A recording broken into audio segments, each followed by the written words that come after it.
Kenapa sih susah payah bikin resolusi tapi sering gagal? Kamu nggak sendirian. Di video ini saya akan berbagi rahasia gimana cara nentuin resolusi finansial yang berpotensi tinggi untuk berhasil. Yuk belajar bareng Zep Finance. Hai Zep Friends, ketemu lagi di Zep Finance TV bersama saya Prita Gozi. Awal tahun adalah momen yang pas untuk kita bisa menyusun resolusi dan tujuan finansial yang ingin kita capai. Kita harus pahami dulu nih bahwa resolusi dan tujuan adalah dua hal yang berbeda.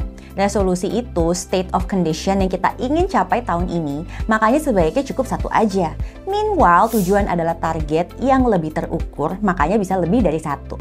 Lalu apa dong rahasia agar resolusi finansial bisa terwujud? Yang pertama, Zep Friends harus buat yang namanya money map. Sesuai namanya, money map ini seperti peta. Kemana dan bagaimana kita akan mengalokasikan uang-uang yang kita punya. Pakai metode simple aja, living 50%, saving 30%, dan playing 20%. Untuk mengisi ketiga pos ini, kita harus punya 3 rekening yang berbeda. Kedua, melakukan auto debit. Untuk membuat uang kita tersebar di pos-pos living, saving, playing tadi, mumpung masih awal tahun banget nih, Zep Friends harus praktekin ya. Ketiga, start small but start now. Oke Mbak Prita, terus gimana dong prakteknya? Oke, ceritanya ada satu Zep Friends yang resolusi finansialnya ingin memiliki rumah tinggal. Maka jadiin dulu nih tujuan finansial prioritas di tahun ini. Tentukan kapan target pembelian rumah dan berapa harga rumah yang mau dibeli. Saya akan saranin nih untuk mematok harga beli rumah dengan hitungan ideal yaitu maksimal 5 kali penghasilan setahun. Hitungannya seperti ini. Jika Zep Friends berpenghasilan 100 juta rupiah, maka rumah yang bisa Zep Friends beli saat ini di kisaran harga 500 juta rupiah. Berikutnya, cara membelinya. Biasanya nih, anak muda kan beli rumah dengan bantuan KPR. Jumlah KPR maksimal yang kita ambil adalah 70% dari harga beli rumah. That's why kita harus ngumpulin DP-nya terlebih dahulu, yaitu 30% dari 500 juta rupiah.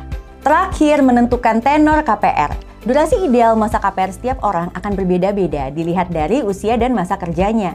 Nah, untuk Zep Friends yang baru memulai kerja di usia 20-an dengan penghasilan yang mungkin terbatas, akan sangat wajar kalau ngambil durasi cicilan yang kisarannya 20 tahunan. Tapi kalau Zep Friends sekarang ambil KPR di usia 30-an, maka idealnya maksimal durasi cicilan adalah 15 tahun. Balik lagi ke resolusi finansial nih, ada Zep Friends lain yang resolusinya adalah memperkuat kondisi finansial. Nah, untuk mencapai hal itu, strateginya datang dari 3 tempat. Yang pertama, membuat tujuan keuangan untuk menambah saldo dana darurat. Nah, dana darurat ini minimal yang perlu kita miliki adalah 3 kali pengeluaran rutin bulanan. Kalau kita mau lebih kuat atau lebih sehat lagi finansialnya, maka perlu memiliki dana darurat hingga 12 kali pengeluaran rutin bulanan. Yang kedua, supaya keuangannya stabil, maka harus melihat juga dari sisi income-nya. Kalau kamu masih bergantung pada satu sumber penghasilan, tentu aja keuangan mungkin akan ada risiko. Karenanya, kalau sampai sumber penghasilan yang satu itu tiba-tiba hilang atau berkurang, maka dampaknya akan luar biasa pada keuangan Zep Friends. Lalu solusinya?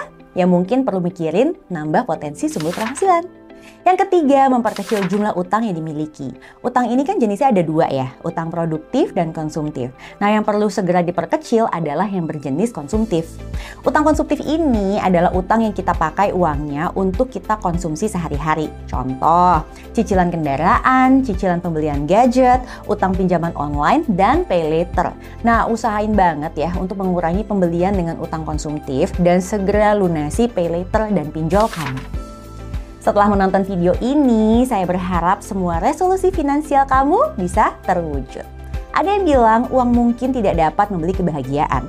Namun saya percaya perencanaan keuangan yang baik akan membuat keuangan kita lebih baik, hidup jadi lebih mudah dan punya opsi, dan akhirnya bisa memberikan kebahagiaan bagi Zep Friends dan keluarga. Gimana? Setuju kan? Sampai di sini dulu ya, kita jumpa lagi di video lainnya di Zep Finance TV.